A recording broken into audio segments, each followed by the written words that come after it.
Good morning everybody. Today we are going to do the integration of dx by x square plus a square to the power n.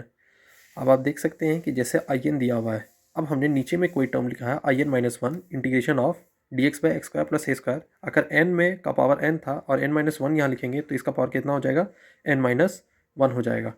तो आप देख सकते हैं दोस्तों, हमेशा हम आई एन से इंटीग्रेशन करते थे रिडक्शन फार्मूला में, और आई एन माइनस वन एक टर्म आता था हमारे रिडक्शन फार्मूला में. लेकिन आज हम लोग आई एन माइनस वन से शुरू करेंगे और आई एन भी हमारा एक टर्म बन जाएगा, और लास्ट में वो किस तरीके से फार्मूला का हिस्सा बनता है उसको आप देखिए.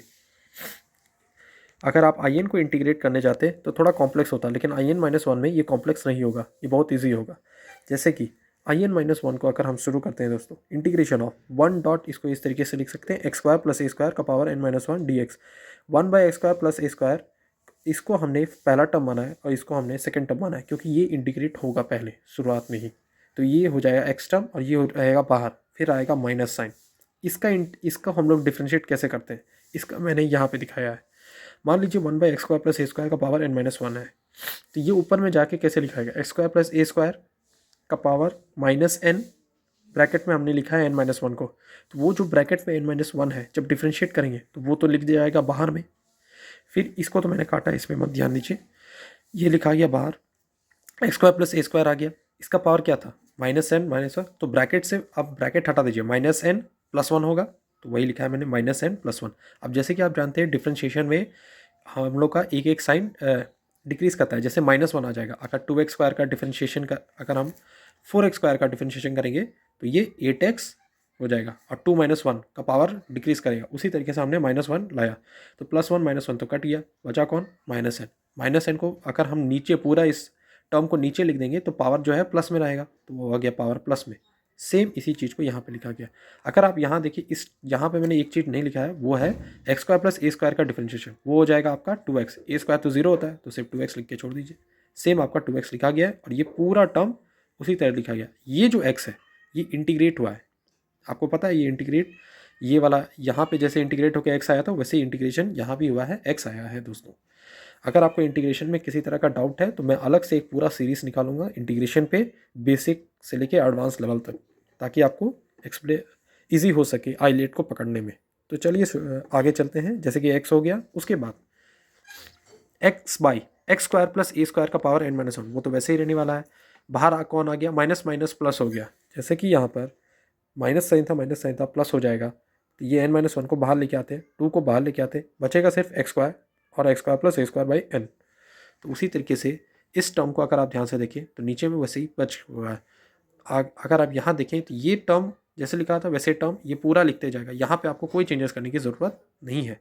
लेकिन अगर यहाँ आप देखिए टू का power n minus one, two dot n minus one integration of, इस एक्स स्क्वायर को ध्यान में देखते ही आपका सबसे पहले एक टर्म क्लिक करेगा कि इससे पहले हमने जो integration of A square plus x square का पावर एन बाई टू किया था, वहाँ पर भी एक्स स्क्वायर एक ऐसे ही छूट गया था. तो जहाँ पे हमने ए स्क्वायर और माइनस ए स्क्वायर किया था, वहाँ पे हमने एक्स स्क्वायर था तो प्लस ए स्क्वायर माइनस ए. यहाँ पे देख लीजिए हमने क्या किया, plus a square minus A square, ताकि इस डिनोमिनेटर को सॉल्व करने में ईजी हो. जब हम इसको दो भाग में बांटेंगे, पहले ये एक फर्स्ट पार्ट में बांटेगा और ये दूसरा पार्ट में जाएगा. जैसे कि नीचे में ये पूरा सेम है, यहाँ नीचे में D x by x square plus a square, और ये होगा x square plus a square का पावर एन.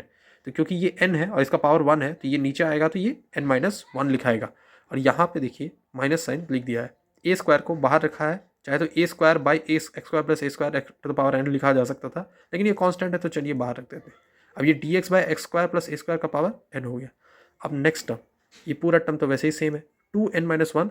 और इस पूरी इंटीग्रेशन को ध्यान से देखिए तो इसी को हमने आई एन माइनस वन माना था अपने शुरुआत में. आपको शुरुआत वाला दिखा दिया जाए, आई एन माइनस वन माना था. और आई एन किसको माना है, जिसका पावर एन है, x square plus a square का पावर एन है. तो दोनों टर्म आपको दिख जाएंगे यहीं पर. यहाँ पे आई एन माइनस वन हो गया और ये वाला टर्म पूरा आई एन है, तो माइनस ये टू एन माइनस वन पहले इंटू होगा इससे, उसके बाद होगा, क्योंकि ये ब्रैकेट है, ब्रैकेट में है तो इंटू होना ज़रूरी है. इंटू होगा, आई एन हो गया. अगर ये आई एन यहाँ हो गया तो यहाँ जो इक्वल टू की इस तरफ है वो आई एन माइनस वन ही है.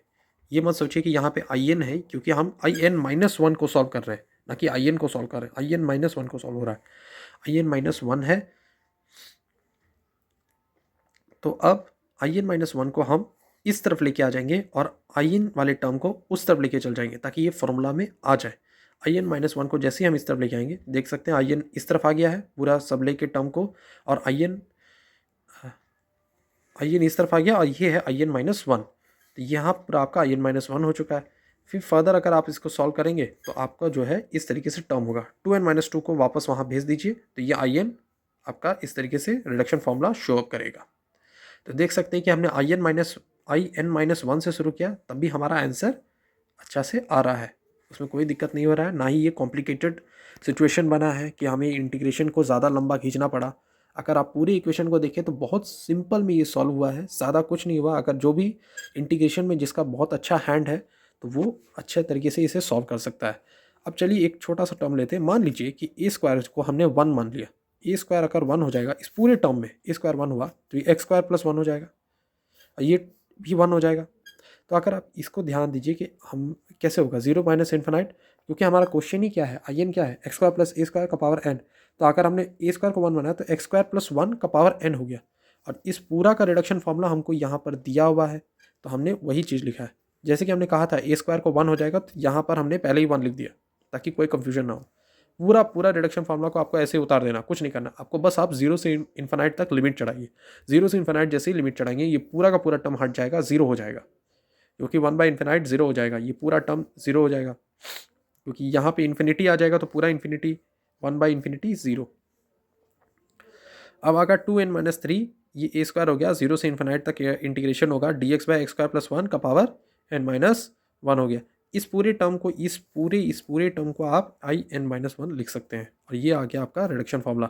अब एन डिपेंड करता है, एन हो सकता है आपका टू हो जाए, एन हो सकता है आपका फाइव हो जाए। अगर टू फाइव होगा तो आप इसको आराम से 2-3 स्टेप में ही आप निकाल सकते हैं। I hope you like the video, please do like and subscribe. Thank you.